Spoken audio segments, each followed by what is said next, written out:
Hey up, Rock God 2004 back with another video for you.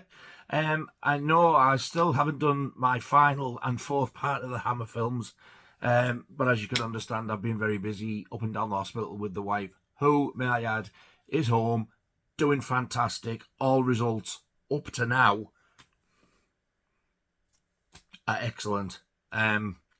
So yeah, there's nothing new to report apart from bloods are improving all the time, urine output's improving all the time. She's feeling better. Her skin and eyes are looking better already. She's feeling better already. Everything's going really good. Fingers crossed, touch wood. We just need to know within the next few weeks if that horrible disease is going to come back or not. So there's an update. I'm also going to do some unboxings because I've had some post. And then I'm going to also show you what I've watched this past week. So there's your update with the missus. So now to the unboxings. This first one is an eBay thing. I think I know what it is. And if it is what I think it is, it's sealed. I paid £3 for it.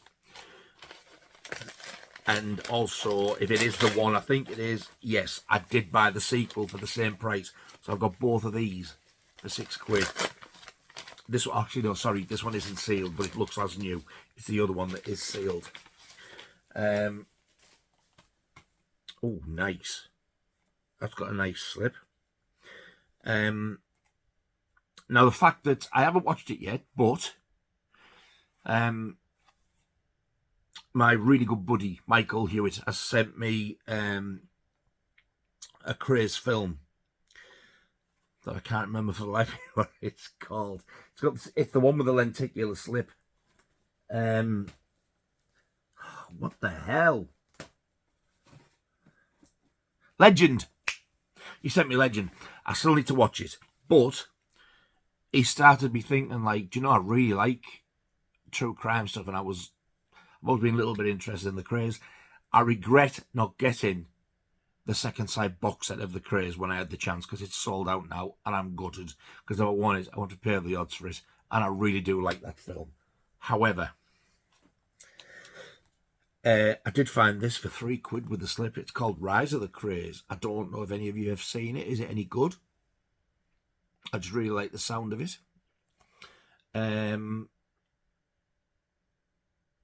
Simon Cotton, Kevin Leslie, Phil Dunster, Danny Midwinter, Dan Parr. I've never heard of any of them, but let's have a look at this, see what it's like.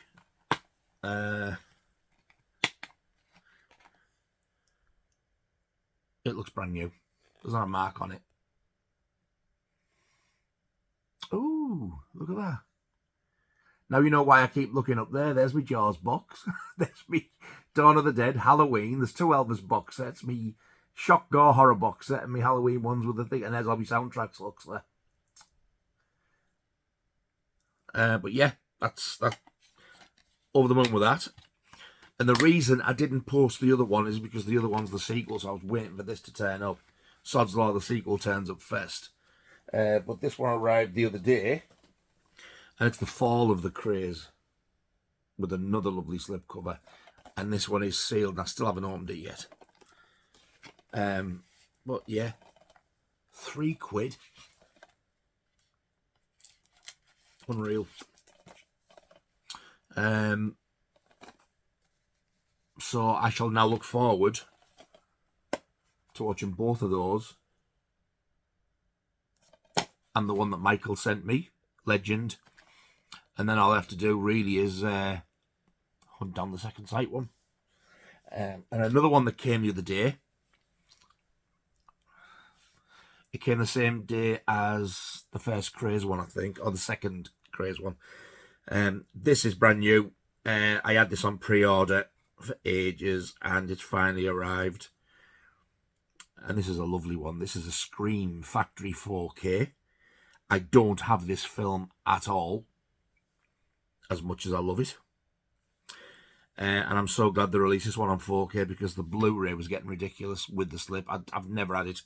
I used to have it on VHS, I think, but I don't think I've ever had it on DVD or Blu-ray. Or do I have it on DVD? Jesus, I'm getting rambling. This is a Wes Craven film. Scream Factory's excellent 4K release of The People Under the Stairs. Look at that with the original cinema art. Now, these two out of Twin Peaks, they're amazing. If you haven't seen this, he is absolutely batshit. It seems to be as well with either all or most of the Scream Factory 4Ks, and I really would rather have it this way. All you get is the cinema art. You don't get the extra art. Reverse, but you can't beat the cinema art. I found these very strange illustrations for the discs, man. I thought they would have had maybe the old art or the cinema art. It's just like two shots out the films. One's a 4K, one's a Blu-ray. But this film is so underrated and so overlooked. I think it's one of those. It has got a cult following, and it's got like a big fan base. But there's a lot of people who've never heard of it. Wes Craven's The People Under the Stairs. Can't wait to watch that on 4K, see what that's like.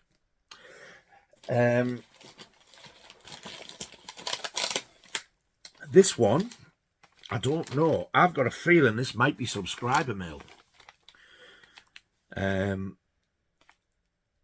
I can't think of anything else I've ordered. So, there's one way to find out, isn't there?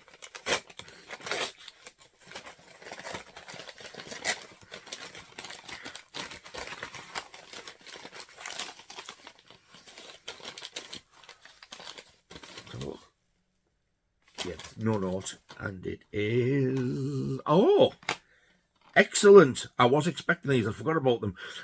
It's, again, Michael Hewitt sent me a TV series called Penny Dreadful, Series 1.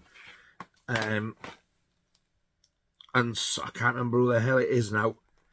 I'm so sorry. My memory is shocking, and you've caught me off guard. There's one of my amazing subscribers has sent me season 2 and 3 so I can watch the entire lot. I don't actually think these ever had a Blu-ray release. Not that I'm bothered anyway, to be honest, because I'm just hoping that I really enjoy them so I can watch it again. Mrs. has wanted to watch these as well, so fantastic. Thank you so much. You know who you are. I'm so sorry. I feel terrible, but I tell you what I'm going to do. I want to find out who it is. Dan Parker. They're from Dan Parker. Cheers, Dan. You're an absolute star. Really do appreciate it. I'd never heard of this. Michael was telling me it's really good and he thinks I would enjoy it. So he sent me season 1. And when I unboxed it, Dan, bless him, he said, I wasn't into it. And I've got season 2 and 3 if you want them. So he sent me them. Cheers, mate. You're an absolute star. And the other one I've got to open is rather large.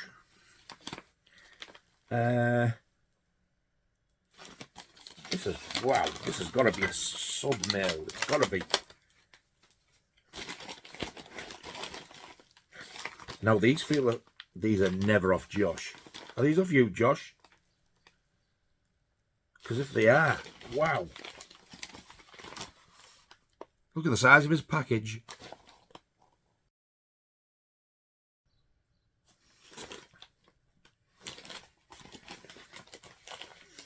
One way to find out. Now, I don't know what's in here. I know if they are off Josh, he did tell me what is... Oh, note. He did tell me one, he said, but he's threw a couple in that I don't know. It is Josh. Right. Hey, Nige, hope you and Laura are doing well. Bless you, mate. Yes. I promised I'd send you this film, so I have. You certainly did, mate. I've also added a couple other things I thought you'd like. If you already have them, don't feel pressure to keep them. I've added some vinyl protectors so you can protect Avril. Oh, bless you. Thanks, mate. Thanks for being my friend from Josh. Absolute pleasure. Thank you so much, Josh. You're a little star. Right. Wow, look at them.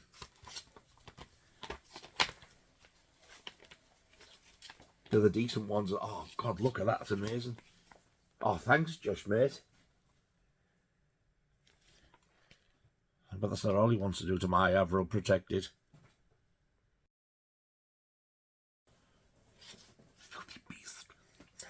Right.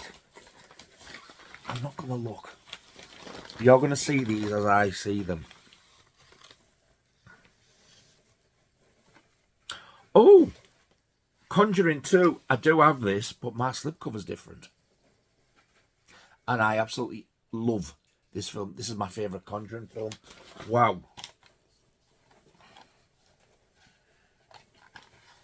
Yeah, that's the art that my slipcover's got. This is the HMV exclusive one. Oh, look at that. It's pretty old spot gloss. If you haven't seen this film, I swear to God, it absolutely scares the bejesus out of you. It did me anyway. But yeah, that's really nice. Thanks a million, Josh. Let's have a look. Oh my God, it's the first one as well. Look at that.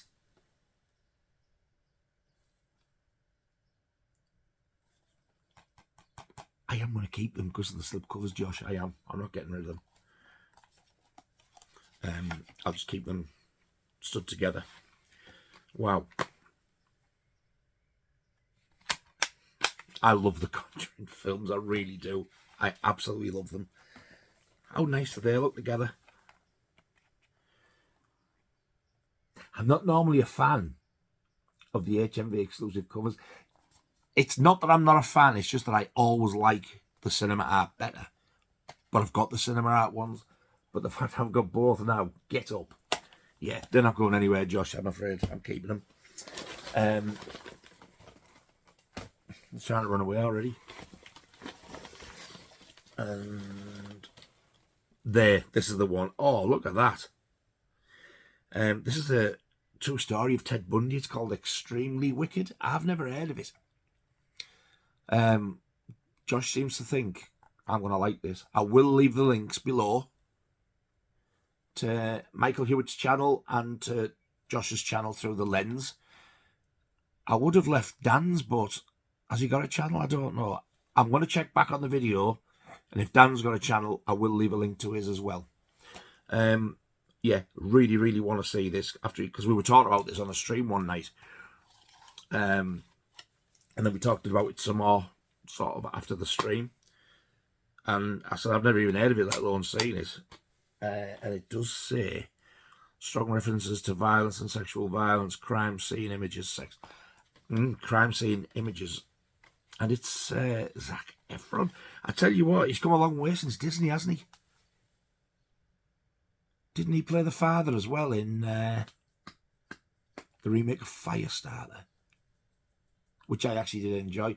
Nowhere near as good as the original because it feels a little bit too rushed, but how can the kid beat Drew Barrymore? I haven't said that, she's very good, but I do remember, I'm sure it's him who's the dad. I thought he actually played a really good part. So that's Extremely Wicked, Shockingly Evil and Vile. And there's another one, and I have no idea what this one is. This one's very shiny. Ooh.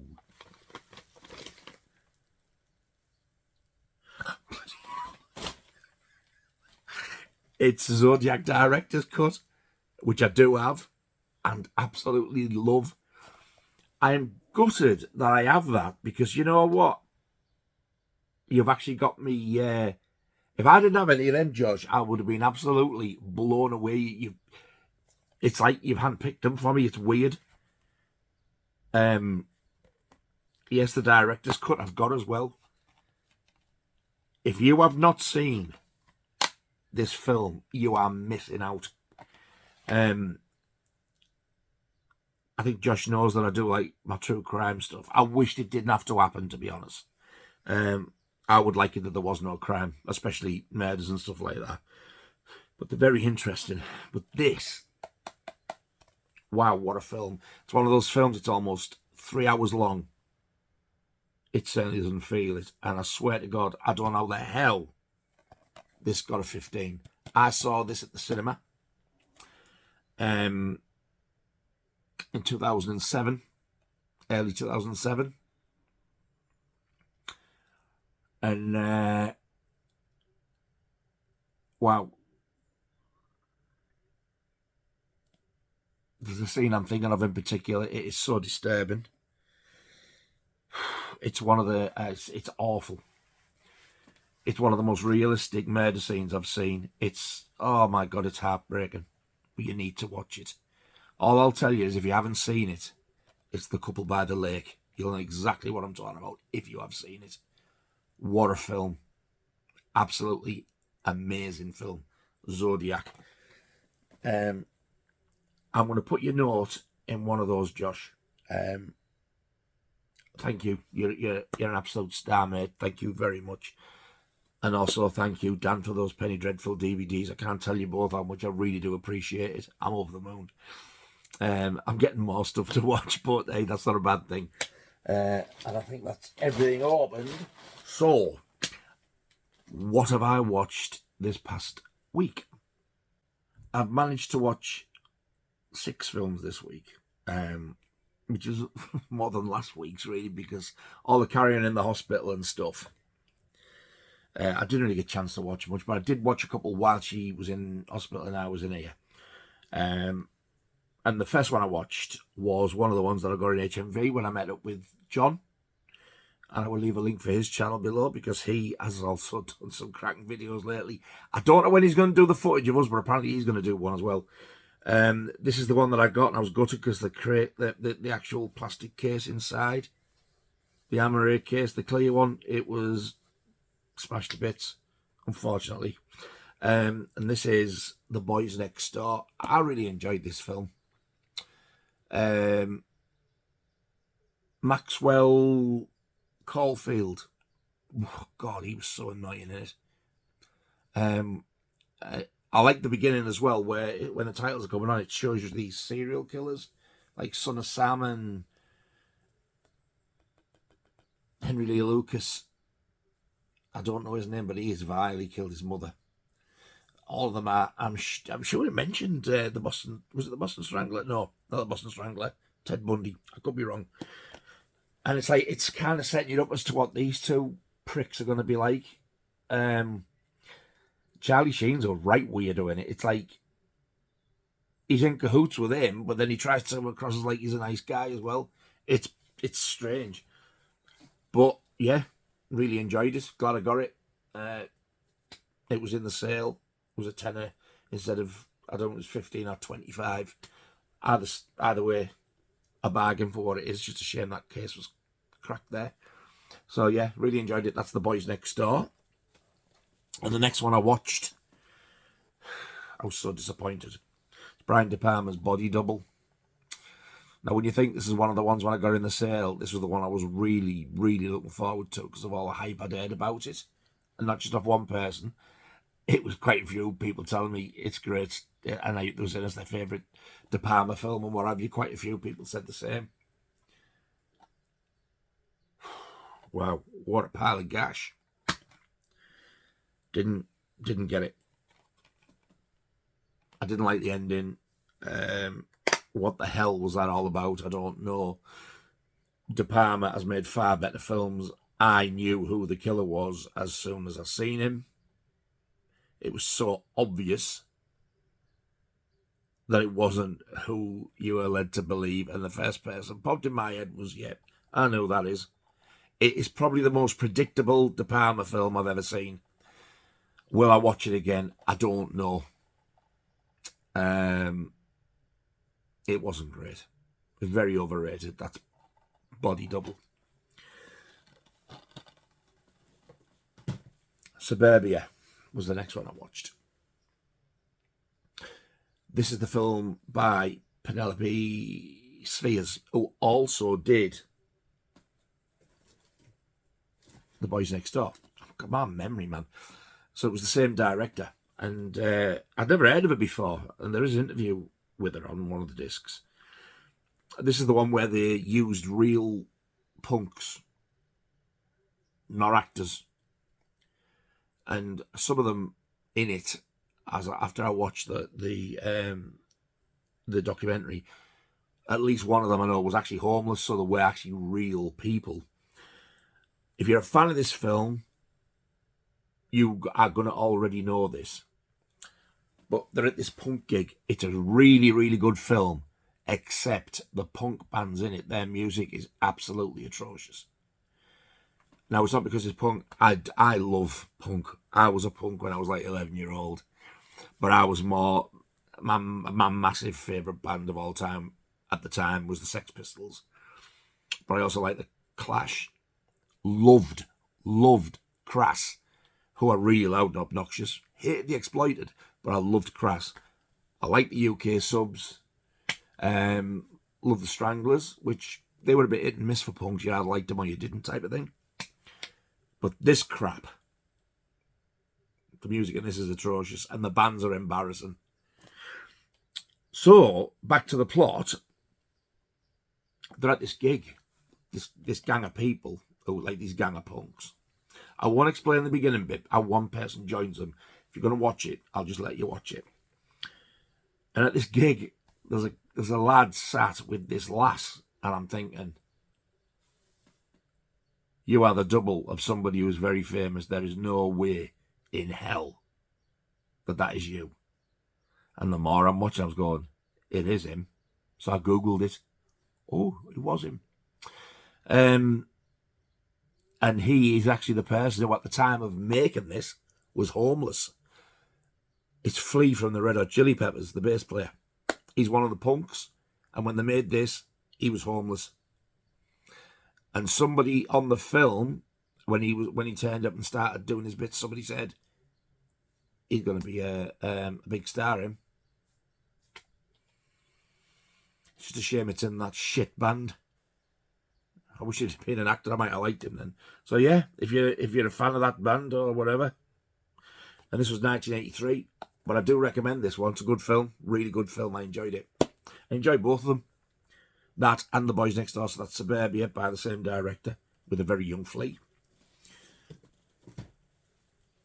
This is the one I got from HMV, which turned up battered and bruised. They ordered me another one. It didn't turn up. They were saying they're having trouble getting it. So I went and got another one of those 101 box sets for it. So I got it for a tenner again. It was the one in the red box. I can't remember what the hell it's called. Snowtown. I haven't watched it yet. So that was that sort. Then I had to go on eBay and get this. Now, this was brand new and sealed. The box is in marvellous condition. It's just that, you know, I like to cut them down the side. The cellophane was off like that, but if that's the only way I'm going to get it, so be it. Film, everything else is in tip-top condition. And it now does have 2 posters and 2 sets of art cards, because I did take them out the other one before I took it back. That'll teach you. So there you go. Really enjoyed it. What a film. Very, very tense. Audrey Hepburn is a great actress in this. Well, she is anyway. Some of the lines she comes out with are a little bit corny, but then again, you got to think it was 1967. Now, the young girl in it, who looks about 11 or 12-ish, something like that, she's great in it. There's 2 films I've watched lately, and the child stars have stole the show for me. That's the young girl in this, and the little girl in Never Take Sweets from a Stranger. The girl in this, when she come on the screen, I thought, I don't remember a kid being in this when I was little. But then the more I watch, I thought, you know what? She's got these like thick 60s glasses on. I thought, they are ringing a vague bell, you know. But I tell you what a great little actress she is. Turns out that she played the same part in the onstage play that the film was based on. So she actually starred in the play, and they must have been that impressed with her to got her in the film, and she is fantastic in it. She really is. The main actors in it, I do know them, but I'm never familiar with the names, so I'll read them. Alan Arkin and Richard Crenna are 2 of them, and there's another one. There's not many people in the film, and it is pretty tense. Like, I remember one bit as well. There is a little bit of a jump scare in one, and I was like, "Whoa!" Didn't see that one coming. I did feel for 108 minutes. So that's like about an hour and 3/4, just over. It was just a little smidge, just a smidge too long. I think because it had like a claustrophobic feel to it, because the majority of the film takes place in Audrey Hepburn's apartment. So it was like you're stuck in that room. And then when the young girl keeps coming down to see if she's all right and stuff, I mean, she's horrible to her to begin with. The young girl's horrible to Audrey Hepburn because Audrey Hepburn's blind. But when she keeps coming down to see it, and then when she leaves, you almost, you want to leave with her to get out of that room because it drives you mad. So I don't know whether that was part of why it was a bit slow. It wasn't bad. Don't get me wrong. I've seen a lot slower. But this is a great film. I highly recommend this if you can get your mitts on it. Because I think this is out of print now by the looks of it. HMV, the last time I went to the one in Middlesbrough, they had 2 copies of it and both of them weren't sealed. So I didn't touch it. Next time I went in, they'd gone. I got a dodgy one through the site. No, it was unboxed. It was battered to death. They've not been able to get me another one, so get yourself on eBay. You'll pay a little bit more for it. I mean, this was 12 quid. I'd rather pay 12 quid than 30 or 40 quid down the line. That's Wait Until Dark. Very highly recommended. And the last one I watched... What the hell have I done with it? Oh, no, it's not what. I've got 2. What a bell end! It's not watched. I've got 2. What a bell end! Indeed. What I meant to say was, it's not the last one. I've got 2. Even so. What a bell end!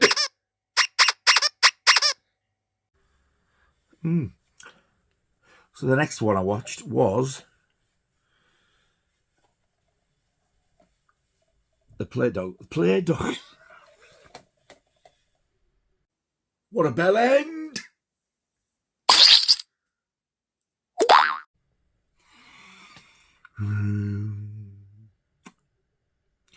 The next one I watched was The Plague Dogs. From the people who made Watership Down. This was a subscriber mail, which I did an unboxing of in another video. And he said to me, this is, I think it's Mac Chats this one's from. Yeah, Davey Mac Chats sent me this one. And he basically said, oh, you haven't seen it? Well, we need to rectify that. I have offered to send this back, but he said, no, it's okay. I did not like this film. I thought it was a bit on the shit side. I was expecting so much from this because I've heard how brutal it was. And if you think Watership Down is bad, wait you see this. Bad as in upsetting. No. The beginning was. There's a couple of scenes like drownings and stuff like that, and another scene with an incinerator. It's not nice. But once that's out the way, the rest of the film is just... Nah, it's not for me. What I didn't like about it the most is all the way through where these dogs, like in the Mooside and stuff, it plays your stuff over when they're wandering around. It's like what's happening at the time. So you'll hear like a news broadcast about them, and then you'll hear what they're saying back at the lab about them. And it's more like a documentary narration feel about it. I don't like that at all. It didn't give me a lump in my throat at all. Like Watership Down sometimes almost reversed me to tears. This didn't. I don't know what it was. I doubt very much I will ever watch it again. Very, very disappointed. If you're a massive Watership Down fan and you've not seen this, and if you've got similar taste to me, I'm telling you now, don't bother. That's The Plague Dogs. And the last one I watched this the night before last. I got this a few weeks ago off eBay. I got it off the same guy that I bought that Frankenstein Created Woman American Blu-ray from. And I got this at a really great price as well, because this is still 18, 19 quid. I got this for 9 quid. Or a tenner, one of the two. I've turned the artwork round, because this is the title of the film on the disc, Trapped. If you're going to get this, the cover looks like this, and it's actually called Trapped Alive. Now, I'd never seen that before. I seen the arrow and thought, oh, I've seen that. And I liked the sound of the synopsis on it. Now, somebody told me it's not the greatest film. I can't remember who it was. It might have been Mike, as in Axeman, Guitar Axeman Mike, our Mike. And I said something about, surely it's better than, there's a horror film he's got, it's like In the Ice, and he said it's really bad. What's it called? It's the one with like the bike helmet in the snow. And I can't remember what it's called because my memory's bad. And he said, oh, it's not far off it. And I was like, oh, this is going to be crap now I've bought it. The Frozen, or the summer, Chill Factor. Way, got there, the Chill Factor. Apparently he says it's not far off. I'm sure it was Mike. Anyway, I watched it, and you know what? I had a blast with it. I really enjoyed this. I thought it was a great little slasher. It says contains sexual threat, strong violence, gore, language, sex. I don't remember there being any sex in it, to be honest. The threat of it, yeah, but I don't remember seeing any actual sex in it. And it's a 15, so it's not that graphic. Maybe that's why it wasn't even that graphic. But if that was me, like, certifying that, I wouldn't have even bothered saying it. But, yeah, I don't really want to give too much away, but it's like, I'll give you a little bit of this. It says, on a wintry night, friends Robin and Monica are making their way to a Christmas party when they're carjacked by a gang of crooks recently escaped from the local penitentiary. With the two young women taken as hostages, things take an even darker turn when their vehicle plummets down an old, abandoned mine shaft, trapping the group underground and at the mercy of a mutant with a taste for human flesh. That got me, and I'm glad I got it, because I really enjoyed it. So if you fancy that, and you like the sound of it, and like me, you like your slashers, don't be expecting this masterpiece or anything like Friday the 13th or Halloween, and it's not like that. Just take it for what it is. It is nowhere near as bad acting and cheap homemade as what I was expecting. It actually looks really good. But if you're going to hunt this down, don't type in Trapped. Type in Trapped Alive, and it's on the Arrow label. But I've turned that round, because when you put the film in, it just comes up as Trapped. So to me, it's just called Trapped. So that's Trapped/Trapped Alive, and I really do recommend that one. And that is everything, I think. Yeah, I've given you your Laura update. I've given you my unboxings, and I've given you what I've watched this past week. Thank you so much, guys, for the gifts, for the subscriber mail presents. I really do appreciate it. I really do. There's so many generous people. It's such a lovely gesture. Thank you all watching, all two of you. I really do appreciate it. And if you have subscribed, thank you so much. It means the world to me. Love you to bits. You're amazing, every one of you. So that's it for that one. I will hopefully see you very, very soon. I want to get this Hammer one done so that they're all done and dusted. And then I can start and think what I'm going to do next, because like I said before, I do have a few ideas. So I hope you enjoyed that. I hope I haven't bored you to tears. You all take care of yourselves. Keep safe, and I'll see you very soon. Ta-ta.